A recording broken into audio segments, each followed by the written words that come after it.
How many of you heard about what happened with that? No? Okay. Something interesting happened with JerryRigEverything regarding his review of the Pixel 10 Fold. We're gonna watch it. He did a review of the JerryRigEverything. For those of you that don't know, is someone that basically does tech reviews, typically with like phones, of like how durable they're. He'll test their durability, he'll do breakdowns of them, things like that. Something happened with the Pixel 10 Pro Fold that I think might be interesting. I'm not sure if this is the first time this may have happened or not, but I think it's worth a watch. So, shall we? I was pretty shocked when I saw that Google left the weak antenna lines of the Pixel Fold in the same spot again for the third generation in a row. The original Pixel Fold snapped at the antenna lines right next to the hinge, and again on last year's Pixel 9 Pro Fold it snapped right along the same exact antenna line. This is like Vader building a third Death Star with the exact same exhaust port, or Voldemort hiding all 7 Horcruxes in Harry Potter's closet. Or maybe Superman mailing kryptonite to all his arch nemesises on their birthdays. Henry Ford said the only real mistake is the one from which we learn nothing. And I'm not saying that Google hasn't learned nothing, nor am I saying that a durability test is the only decision by which to base your phone buying experiences off of. But the definition of insanity is doing the same thing over and over and expecting different results. You don't gotta be Einstein to realize that after the first 2 catastrophic failures, it might be time to move that antenna line. But here it still is, front and center, and I think it's gonna fail again. But first, the scratch test. I'm a fan of the folding phone form factor, even though they aren't ready for my personal lifestyle just yet. I've got dirty hands and I do dirty projects quite often, and I don't have. My personal feeling is I don't like the idea of a folding phone.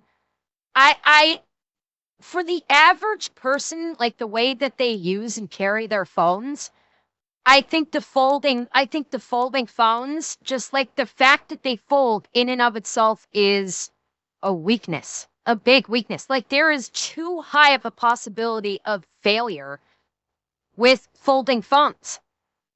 Like even if you like you can't really put a case on it. It's like there's no way to put a case on any of these phones. And so you really have no means of protecting these phones. And the fact is the hinge is going to be like a weak point, in and of itself. And not to mention like the interior screen of the folding phones is more of like plasticky. It's not actually glass. It's I personally like it's been like my family suggested to me like, oh, you should get a flip phone. You should get one of the new flip phones or one of the new folding phones. I'm like, no, I have zero interest in a folding phone. I have no need to open. If I'm going to be carrying a phone, I don't have a need to open it up to a tablet. I have never had an occasion where if I need to pull up something on my phone, I need that super wide screen, like that's mini tablet size. I have no need for that. And I just find the weaknesses to far outweigh the desire of having one, personally. Confidence that a folding phone can be the tool that survives life with me. Like, wait, Tanashi, which one does she have? Does she have like the Z Flip, or are we talking about like the full size flip phone like this? Like, are we talking about like the Z Flip or the Razor Flip type, where it flips down and it's highly compact, and then you open it up and it's the standard size of a regular smartphone? Is that what she's got? Because those are okay. She's got a regular size phone the regular size phone the Motorola makes. Oh, okay. Okay. Yeah, like the Motorola Razr and the Samsung Z Flip, those are fine. Those I don't have a problem with because they've only got the tiny screen on the front for informational purposes, and then you flip it open and it makes a full-size phone. And Those are fine. I really don't have an issue with them overly much, other than the screen when you open it up is still not like a glass screen. Those, like the Razor and the Z Fold, those I don't like have an issue with. These I have an issue with because you cannot protect them in any way. The screen is all, you've got it exposed, and then when you flip it open, there's no need if you're carrying a smartphone to have that that full tablet size screen. Realistically speaking, this one, the book style fold ones I don't like. The Z Flip and the Razor, those are fine. I actually can understand the value in getting one of those. Like where it folds down to be really super compact and then opens up to a normal size phone. Those I like. Those are cool. Those are interesting. It's still not for me, but I get it. I get it on this. Not for these. These feel like status symbol pieces versus being decent phones. And from everything I've heard, the inner the inner equipment inside the phones is not great. You're not getting good camera quality. The processor is just meh. You're downgrading your phone's capability just so the damn thing can flip open to be a mini tablet. I'm sorry, that's a trade-off that is not worth it to me. And I don't have confidence that a folding phone can be the tool I have that seen your survives folding life phones, with me. and I am disgusted by their weakness and fragility. Ember P. Maybe. Well, I'm disgusted by their weakness, fragility, and the fact that you're downgrading your inner mechanics and inner processor. It's a downgrade from your standard high-grade phones. The front slab of glass is Gorilla Glass Victus 2 though, and we see our normal scratches at a level 6 with deeper grooves at a level 7. I'll pull off the Mohs scale of hardness paper since we'll need it for that inner screen. The 10 megapixel front face hole punch camera is protected by the same Victus 2 glass, and the earpiece slit is rather thin, right up next to the aluminum frame. Moving to the inner folding screen of the Pixel 10 Pro Here we Fold, go. we kinda already know what's gonna happen. We haven't had any laws of physics broken in the folding screen category recently, and just like every other folding phone on the market, we see scratches beginning to form at a level 2. In order to get a screen to fold and flex, it has to be soft enough that a fingernail can damage the exterior layer. And this is the problem I have. This is the problem I have with the folding phones, is the inner screen is so soft, you're going to create dense scratches and grooves in it with your fingernail. This Z right here was created by his fingernail. This is a major problem that I have with the folding phones. The inner screen has no protective qualities to it. Anything, like literally anything can fuck up the inner screen. And how expensive do you think it's going to be to replace one of these screens? It's going to be expensive as fuck, and you're going to be out of your phone for weeks. So this is one major reason why folding phones are a deal breaker for me, is because it would be way too goddamn easy to destroy the inner screen. That's just how it has to be. One thing I noticed though during the unboxing is that there appears to be a second hidden under-screen camera spot right next to the main 10 megapixel hole punch selfie camera. We've seen hidden cameras on smartphones before, like on the Red Magic 10 Pro or the earlier Samsung folding phones. But, usually those... It dimples. Look at that. It's fucking dimpling over the camera. Imagine if you just happen to press your finger there, you could tear right through the screen. If you just by just holding this thing and you press the tip of your finger down right there. Come on, the screen's fucked.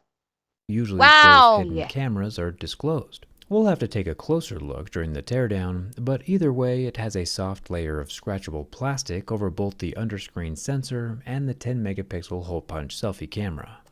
I do like this jade colored aluminum. It kinda glistens and darkens in color depending on how the light hits it. The volume rocker is also aluminum and removable. The power button is not Huh. removable, but the volume button is easy enough to pop back into place. The top of the Pixel 10 Pro Fold has our upper loudspeaker,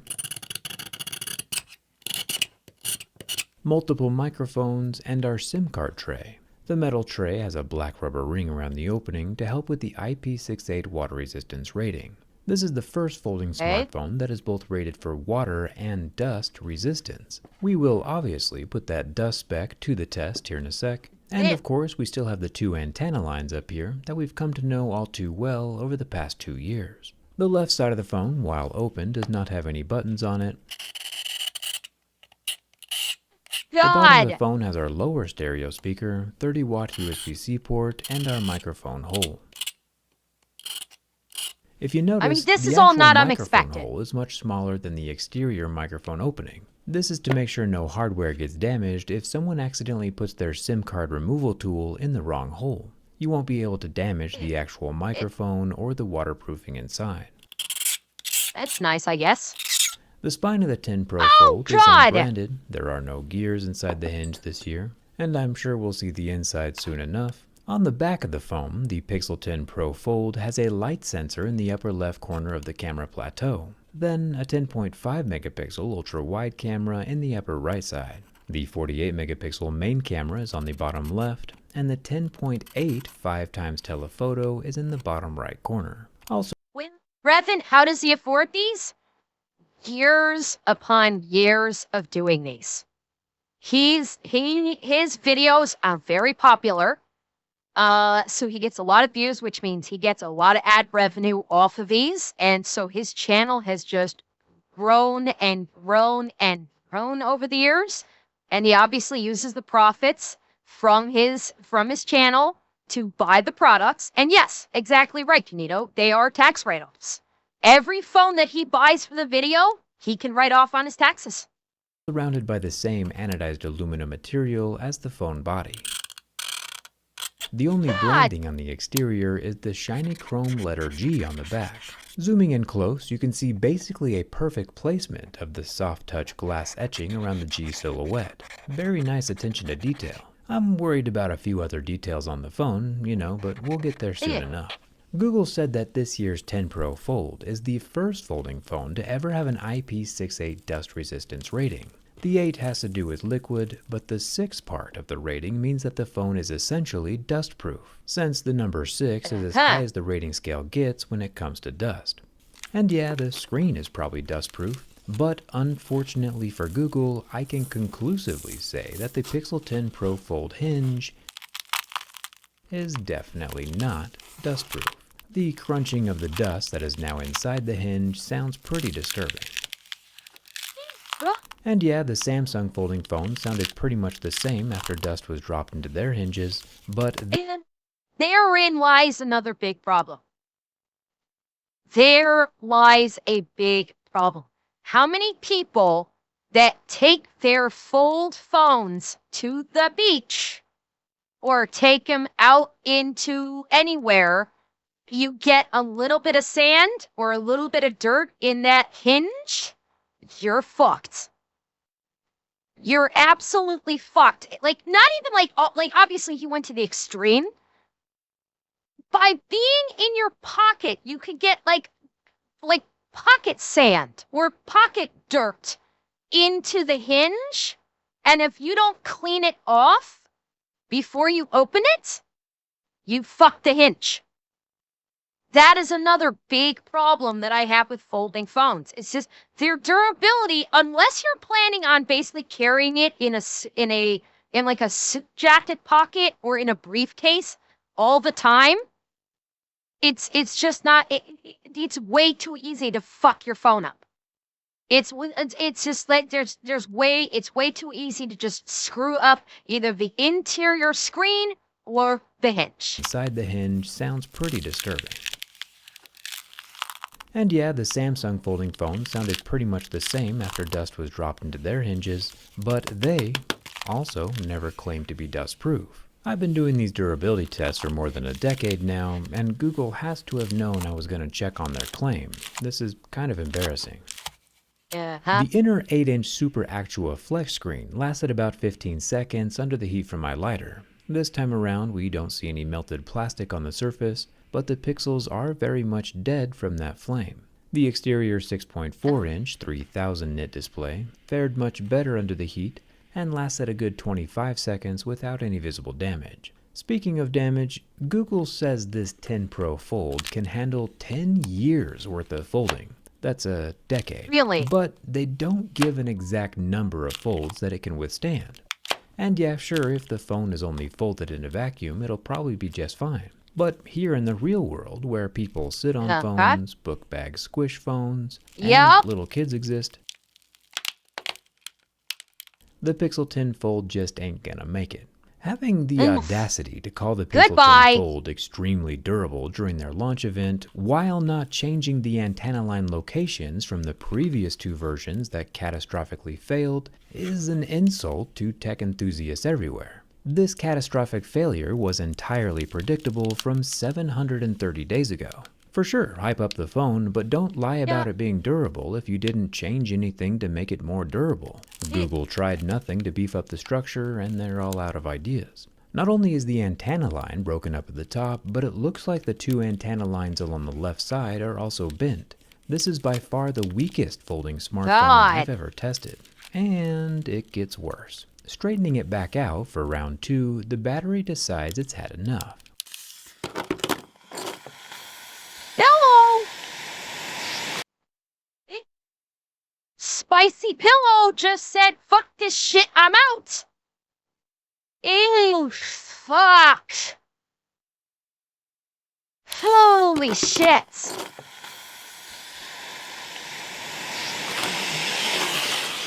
Now is when you fucking run. This is the point where you fucking run.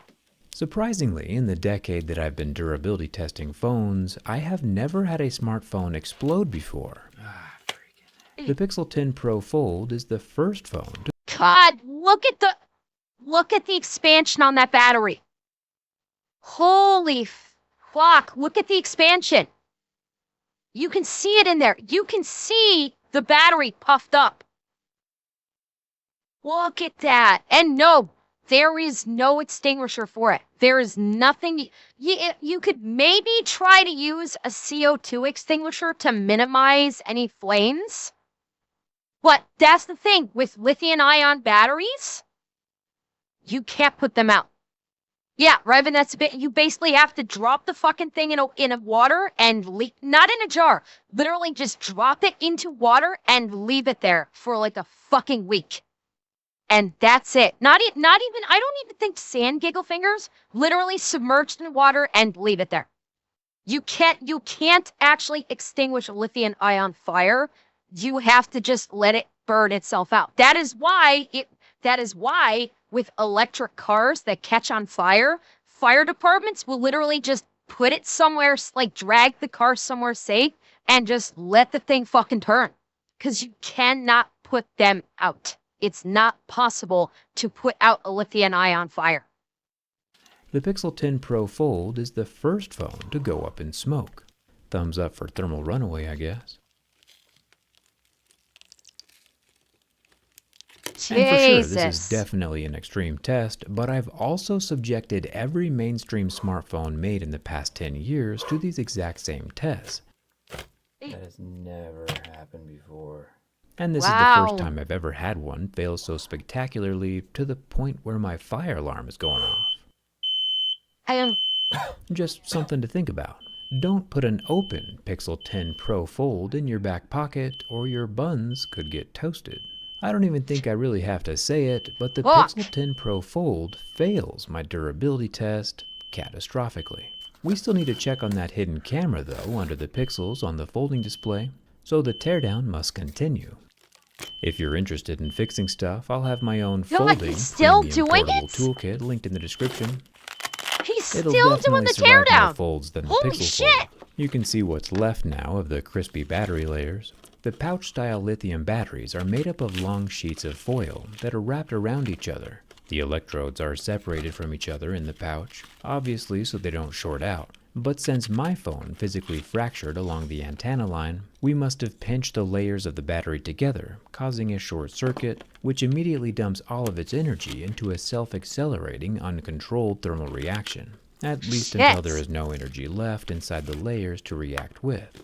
It does look pretty cool inside, you know, all things considered. The smaller of the two batteries does appear to have green pull tabs, but even after unplugging the battery like a little Lego, the pull tabs just kind of snap off. And if the rest of the phone hadn't exploded already, I'd probably complain about the pull tabs not being all that great. But Google currently has bigger problems to work on. As for the under-screen sensor next to the actual inner-screen selfie camera, it turns out it's just that, a sensor. There is no lens. This sensor can check for proximity and light, but only as a sensor without any lens on top. So it's just a sensor, and they've left a gap there that dimples when you touch it. So this isn't even a second camera. It's a sensor that that has no protection and will dimple if you press against it. Like, they couldn't even put like a layer of glass over the top of that to prevent any push in from, like, to prevent push in from touching that section of the screen. Jesus. There's no way the sensor can take pictures or images like a normal camera would, so there's nothing to worry about. But maybe, if Google decides to make another folding phone in the future, we'll see them ditch the hole punch at some point and just put an underscreen camera. I would, however, recommend that before Google attempts anything else, they should relocate the antenna lines near the hinge. Or not, either way. I'll be here next year to keep them in check. Hit that subscribe button so you don't miss it, and thanks a ton for watching. I'll see you around. Wow. That was fascinating. That was... Yeah, Google is not doing so hot with their phones. This is like strike fucking 3 for their Fold. Like, holy crap.